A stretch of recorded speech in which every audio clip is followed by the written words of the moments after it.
Olá, hoje o general Hamilton Mourão apresentou na imprensa a sua opinião sobre o papel das Forças Armadas no atual momento.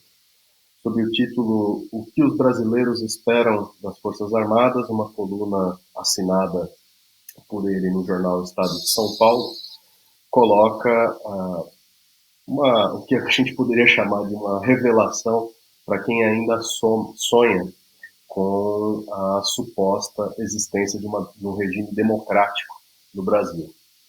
Bem, resumidamente, Mourão disse que os militares, goste-se ou não, são os verdadeiros pais da democracia, a partir da ditadura de 1964, tendo aberto o caminho para o regime de 1985, saudado pela Constituição de 1988. E as declarações de Mourão chamam a atenção porque Mourão é um intelectual nas Forças Armadas, por incrível que pareça, um ideólogo do golpe militar desde as primeiras movimentações em torno do golpe de Estado de 2016, que começaram cerca de 2 ou 3 anos antes, em que Mourão defendeu publicamente inúmeras vezes a constitucionalidade de uma intervenção das Forças Armadas na situação política nacional. Usando o vocabulário legalista e enganador, Mourão estava falando da possibilidade e da conveniência de um golpe militar diante da tentativa de derrubada do governo Dilma, né, caso essa fracassasse pelos caminhos legais escolhidos pelos golpistas, a impugnação da chapa eleitoral de Dilma e Temer ou a cassação do seu mandato por meio do impeachment. Conseguiram pelo impeachment e engavetaram, por enquanto, o golpe militar. Mas as colocações do general Mourão, da imprensa capitalista, nessa terça-feira, indicam, né, que o golpe militar pode já ter saído da gaveta e estar aí em primeiro lugar na pilha, né, de tarefas na mesa do vice-presidente. Por quê? Bom, porque o pretexto dado é o da pandemia, né, diante da crise, diante da insegurança. Mas o trato do assunto vai muito mais além disso daí. Mourão diz que os brasileiros têm que se preocupar realmente com o que fazem as suas forças armadas, né? E seria bom que se preocupassem, porque além de garantir, né, segundo ele, pela Constituição, a sua segurança e a garantia da lei e da ordem, a sociedade, né, ou seja, os sócios do golpe de Estado, esperam mais das Forças Armadas, contam com a sua possibilidade de intervenção na situação política, contam com o golpe de Estado. E ao falar do assunto, Mourão trai, né, por sua própria língua, os propósitos dos golpistas, daqueles que estão se preparando para avançar sobre a população. Ele diz o seguinte: não é a presença de militares no governo que define o governo, né? Sempre houve e continuará a haver militares no governo. Aí não se tratando dos militares de carreira, dos militares que fazem parte das Forças Armadas. Ele está tratando dos militares que ocupam cargos na estrutura do governo e das estatais. Traduzindo, os militares, desde a ditadura militar, não vão largar o osso, não vão abrir mão do espaço que conquistaram no controle do Estado Nacional. Não pretendem fazê-lo e, pelo contrário, pretendem aumentá-lo. Para isso, Mourão dá inúmeras justificativas, falando da conveniência, né, e da, da facilidade, da maneira extremamente positiva com que os militares conduzem os negócios públicos, fazendo propaganda, né, para que ninguém se assuste com o desastre que virá pela frente caso sejam bem-sucedidos na operação golpista.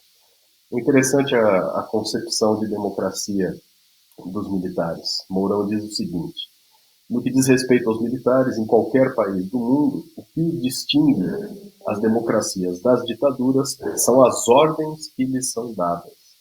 Curioso, né? Porque parece que o que distingue um ou outro é quem dá as ordens. Uma ditadura militar no Brasil não seria conduzida por um presidente civil com a mesma, com a mesma coerência, né, do que a sua condução diretamente pelos militares. Mas ele está dizendo realmente, né, que quem manda no governo são os militares. Eles são o sustentáculo, né, a linha de defesa garantidora do regime político, do governo. Né, e nesse momento aqui o recado está dado. Né, a aparição pública de Mourão nessa sua manifestação por escrito é a indicação de que os militares, ao contrário do que aventou a imprensa na semana passada, estão firmes com a mão no leme do Estado. Bem, finalmente, um golpe militar, né, significaria que aquilo que é ilegal, a ação dos militares sobre o poder público, sobre o Estado, tornar-se-ia legal. É disso que se trata, provando que a afirmação anterior de Mourão está errada. O que distingue a ditadura de uma democracia não são as ordens legais, mas o fato de que quem não pode dar ordens passa a dar ordens, suas ordens ilegais passam a ser legalizadas pela troca de comando do regime político. Bem, ele conclui dizendo que, goste-se ou não, foi o regime instalado em 1964 que fortaleceu a representação política pela legislação eleitoral, que deu coerência à União e afastou os militares da política, legando ao atual regime, inaugurado em 85, e escoimado de instrumentos de exceção, uma república federativa à altura do Brasil. Ou seja, o Brasil tem a república que merece, que os militares acham que o país merece. A república que os militares acham que o povo brasileiro quer e precisa. Nesse sentido, a resposta, né, à colocação de Mourão, o que os brasileiros querem das Forças Armadas, posso dar em primeira pessoa. Eu espero e quero que elas não deem um golpe. E precisamos, por isso, travar a luta contra os golpistas do passado e de hoje, contra o golpe militar e seus efeitos de 1964 até os dias de hoje, e contra os golpistas, todos os golpistas, Bolsonaro, os partidos da direita, do centro, que é um disfarce para a direita, e os militares que estão todos irmanados aí na ofensiva contra a população, coisa que só se pode fazer de maneira perfeita e acabada com o controle do Estado. Os militares já têm isso sob a cobertura do governo Bolsonaro. Precisariam de mais? Questão a ser respondida no próximo período. Fique por aqui e você acompanha as colunas dos colunistas da Causa Operária TV, de segunda a sexta-feira, ao meio-dia, aqui no seu canal. Até lá.